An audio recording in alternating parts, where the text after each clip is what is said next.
আজই ডাউনলোড করুন আর এনজয় করুন আপনার পছন্দের শো। সুলগ্না বক্সী। কি কি কি বলছো কি তুমি? কি হলো বলুন তো বাবা? আপনি সুলগ্না বক্সীকে চেনেন নাকি?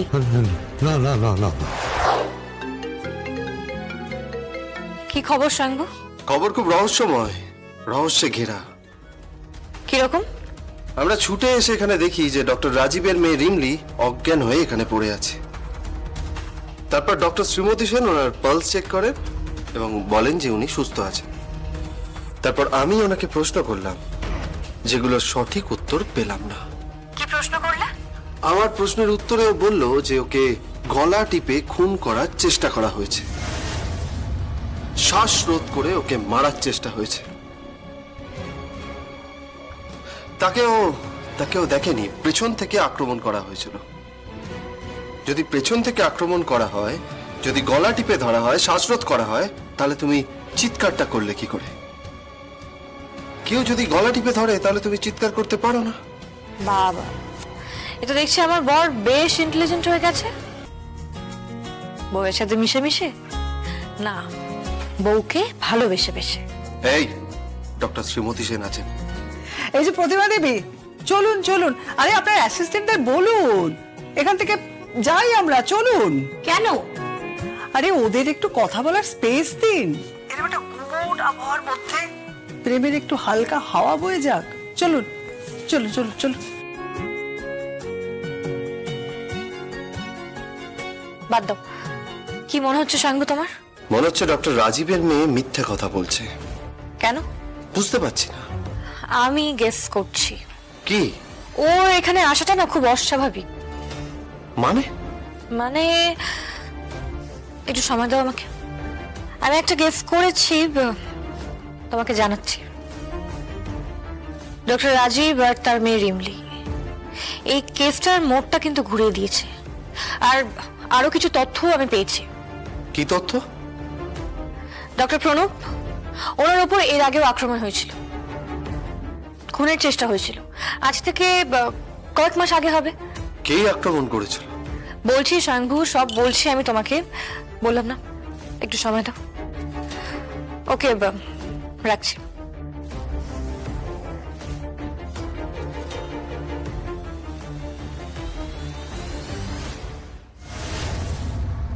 কি ব্যাপার? রাত তো অনেক হয়ে গেল, তুমি এখনো ঘুমোনি? না বাবা, কি করবো, ঘুম আসছে না। স্বয়ংভু আসেনি, ওরও খাওয়া দাওয়া হয়নি, তাই আমিও।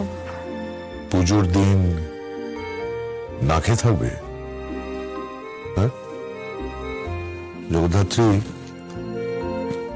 আজ তো জগদ্ধাত্রী পুজো। তুমি না খেয়ে থাকলে মা অসন্তুষ্ট হবে। কি? ঠিক আছে, তুমি দাও, আমি একটু ভোগের ব্যবস্থা করি। আর দাঁড়ান না বাবা, বলছি একটু পরে আমার বর চলে আসবে, তারপর আমরা দুজনে মিলে একসাথে ভোগ খেয়ে নেবো, ঠিক আছে? ঠিক আছে। না, আমি বলছি যে তোমার বর গেছে কোথায়, মানে স্বয়ম্ভু কোথায় আছে?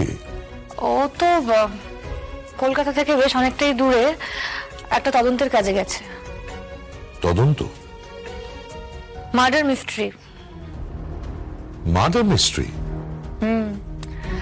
চারজন ডক্টর খুন হয়েছেন বাবা। কি কি কি কি কি কি কি 4 জন ডক্টর খুন হয়েছেন? এই তো অপূরণীয় গতি। তুমি কি বলছো কি? আরে একজন ডাক্তার কতজন মানুষের জীবন বাঁচান, আর তাদের সঙ্গে এটা হওয়া মানে এ তো মারাত্মক ক্ষতি। এ তো সমাজের ক্ষতি, এ তো আমাদের পেশেন্টদের ক্ষতি, রোগীদের ক্ষতি। খুন হয়েছেন 4 জন ডক্টর। কে খুন করেছে? সেটাই তো তদন্ত চলছে। ও বুঝেছি। তাই তুমি মাঝে মাঝে ফোনে তোমার বিশেষজ্ঞের মতামত জানাচ্ছ, তাই তো? বলতে পারেন।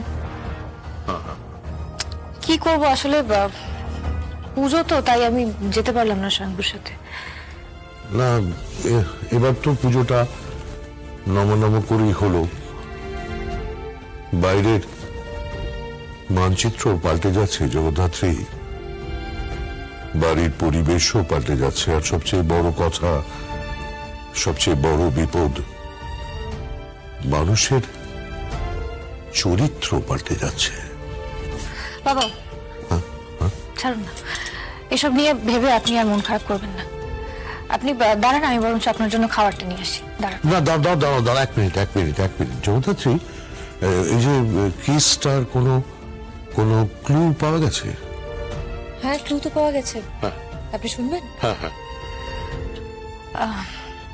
যে 4 জন ডক্টর খুন হয়েছে, সেই 4 জন ডক্টর এর আগে অ্যারেস্ট হয়েছিল। একজন মহিলার উপর শারীরিক নির্যাতন করেছিল। ওদের থেকে 1 ক্লাস ছোট, এক ইয়ার ছোট আর কি, শারীরিক নির্যাতন করে মহিলাটিকে ছাদ থেকে ফেলে দেয়। তারপর মহিলাটি মারা যান। তারপর ওরা নিজেদের পাওয়ার খাটায়, উপর মহল অব্দি ওদের হাত ছিল। ওরা বেশ অল্প কিছুদিনের মধ্যে জেল কাস্টাডি থেকে বেরিয়ে আসে। ব্যাস, তারপর আবার মেডিকেল কলেজে পুনর্বহাল হয়, পড়াশোনা কমপ্লিট করে। এখন এই 4 জনই সমাজে প্রতিষ্ঠিত ডক্টর, 4 জনই নামী ডক্টর। কি এই মেয়েটা যার সঙ্গে এটা হয়েছিল? আপনি কি জানবেন তাকে? না, বলো না। সুলগ্না বক্সী। কি কি কি বলছো কি তুমি? কি হলো বলুন তো বাবা? আপনি সুলগ্না বক্সীকে চেনেন নাকি? না না না না না না, চিনি না। আমি আমি আমি আমি চিনব কোথেকে? আমি চিনি না, আমি চিনি না। এক মিনিট দাঁড়ান। আপনি আমার দিকে ঘুরুন, আমার দিকে ঘুরুন বলছি বাবা। এবার বলুন তো, আমার চোখের দিকে তাকান। হ্যাঁ তাকান, তাকিয়ে বলুন তো আপনি সুলগ্না বক্সীকে চেনেন কিনা? না না না না না না না, চিনি না, আমি চিনি না। তাহলে আপনি এরকম হঠাৎ করে চমকে গেলেন, মানে কি হলো আমি বুঝতে পারলাম না। কি হলো বাবা আপনার? দেখো জগদ্ধাত্রী, আমাকে তুমি জেরা করো না, আমাকে তুমি এইভাবে জেরা করো না। হ্যাঁ ঠিক আছে, আমি তোমার কেসের কোনো আসামি নই, আমি কোনো খুন করিনি, আমাকে এইভাবে জেরা করো না। বাবা আপনি এইভাবে কথা বলছেন কেন? আমি বলছি তার কারণ হচ্ছে আমার ভালো লাগছে না। It is as simple as it is. আমার ভালো লাগছে না, আমার ভালো লাগছে না। বাবা দাঁড়ান, আপনার সব কথা আমি বুঝতে পারছি, কিন্তু আমাকে একটা প্রশ্নের উত্তর দিন তো, সুলগ্না বক্সীকে আপনি চেনেন কিনা? না, চিনি না।